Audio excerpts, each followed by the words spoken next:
सरस्वती वाचनालय शहापूर कोरेगल्ली बेळगाव याची स्थापना सरंजामे नावाच्या प्राथमिक शिक्षकांनी 1874 साली केवळ 2 पुस्तकं घेऊन स्थापना केलेली आहे।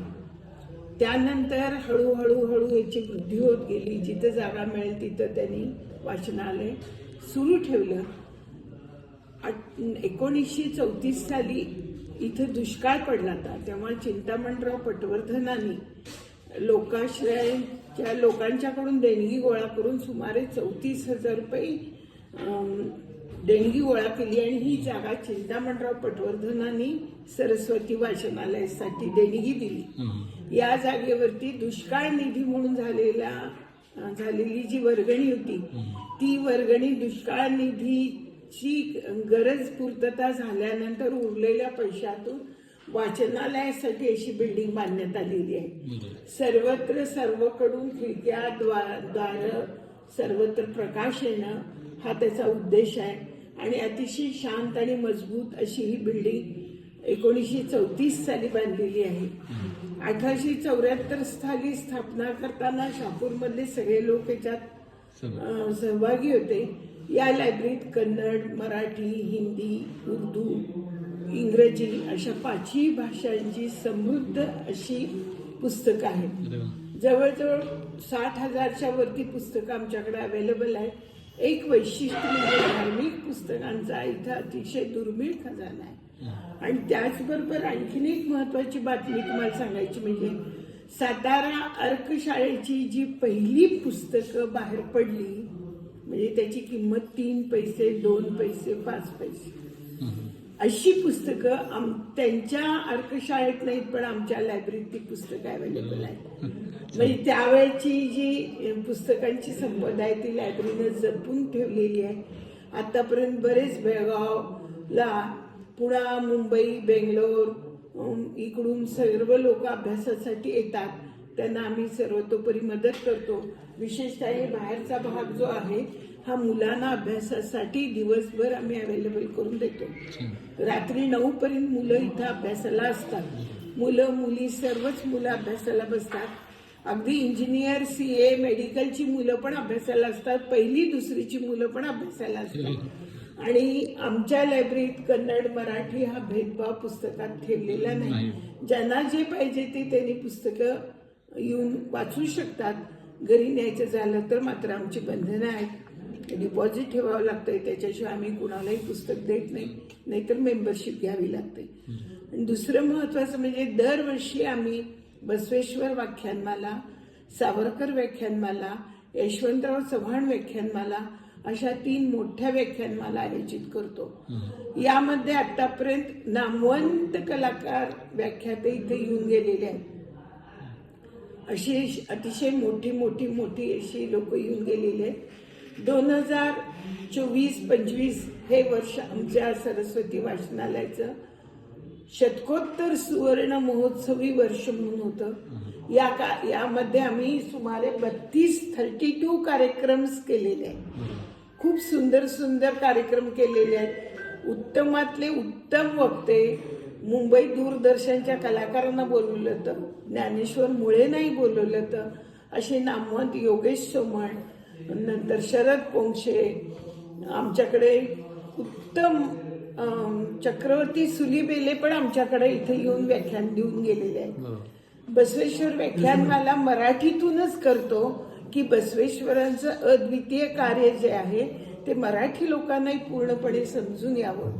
सावरकर व्याख्यानमालेचं वैशिष्ट्य असं आहे की आम्ही त्यांची पुण्यतिथी साजरी करतो आणि त्या पुण्यतिथी दिवशी हिंडलगा जेल कारागृहात जाऊन आम्ही तिथे ती पुण्यतिथी साजरी करतो। कारण भारत स्वातंत्र्यानंतर 1950 साली पाकिस्तानचे राष्ट्राध्यक्ष जिना जेव्हा इथं आलेले होते तेव्हा सावरकरांना हिंडलगा कारागृहात 99 डेज ठेवलेलं होतं स्वातंत्र्यानंतर। त्यामुळे त्या कारागृहात जाऊन आम्हाला तो सगळा मसुदा आमच्याकडे अवेलेबल आहे। ती कागदपत्र आमची तयार आहेत। आम्हाला सावरकरांचं स्मारक हिंडलगा जेलमध्ये निर्माण करायचं आहे। त्या दृष्टीनं कार्यकारिणी अथक परिश्रम करते आहे। पण राजकीय धोरणानुसार किंवा जेलच्या नियमानुसार आम्हाला अजूनपर्यंत त्याच्यात यशस्वीता प्राप्त झालेली नाही आहे. पण आमची जबरदस्त इच्छा आहे की सावरकर स्वातंत्र्यानंतर इथं 99 दिवस या बेळगावच्या भूमीत राहून गेलेत, तर तिथे सावरकरांचं सरस्वती वाचनालयातर्फे स्मारक निर्माण करावं, यासाठी आम्ही सर्वजण प्रयत्नशील आहोत. ती कामं चाललेली आहेत. अगदी नरेंद्र मोदींच्या पर्यंत सुद्धा आमची कागदपत्र गेलेली आहेत. आता बघू, सर्वांच्या मतानुसार जे जमेल ते आमची करण्याची तयारी आहे. आमच्याकडे कर्नाटक महाराष्ट्र दोन्ही गव्हर्नमेंटची आम्हाला काही स्कीम कुठलीही नाही आहे. लोकाश्रय व पूर्ण वाचनालय सुरू आहे. राज्य मराठी विकास आम्हाला दरवर्षी गेली 4 वर्ष मदत करते, त्यामुळे आम्ही चांगले उपक्रम करू शकतो. विशेषतः आम्ही मुलांच्या अभ्यासाकडे कल जास्त ठेवलेला आहे आणि मराठी बरोबरच कन्नड कार्यक्रम पण करतो. आमच्या वाचनालयात गांधर्व महाविद्यालयाच्या परीक्षाही होतात. सुमारे 1000 विद्यार्थी प्रत्येक सत्रात परीक्षेला बसतात आणि इथं ह्या वास्तूत आम्ही त्यांच्यासाठी क्लासची सुविधा पण उपलब्ध करून दिली आहे. भरतनाट्यम कथक क्लास चालतात, त्यानंतर तबला फ्ल्यूट ह्याचे पण क्लास चालतात, पेटीचे पण क्लास चालतात. इतर कुठल्या कला कोणाला शिकायच्या असल्या तर ते पण आम्ही अवेलेबल करून देतो. मध्ये मध्ये बुद्धिबळांचेही क्लास ठेवत असतो. योगाचे क्लास सुरू आहेत. महिलांच्यासाठी विशेषतः योग क्लास वरच्या बाजूला मुरलीधर प्रभू म्हणून आहेत, ते घेतात.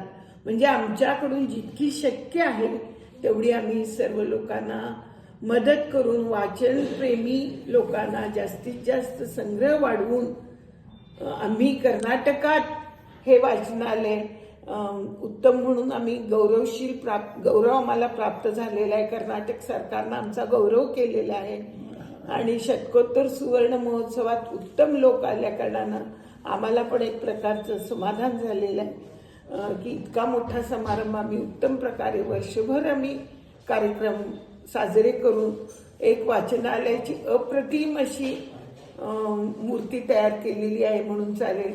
हे सगळं आमच्या कार्यकारिणीचं श्रेय आहे. पण सरस्वतीचा जबरदस्त आशीर्वाद असल्याकारणानं आजपर्यंत आम्हाला कशाचीही कमतरता ह्या वास्तूत लागलेली नाही आहे.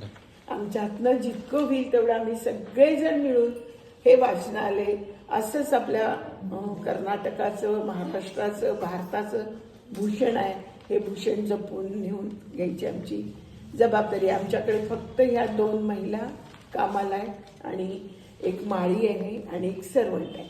ह्याच्या व्यतिरिक्त आमच्याकडं कामगार वर्ग नाही आहे. पण लायब्ररीचं काम अतिशय उत्तम चाललेलं असतं.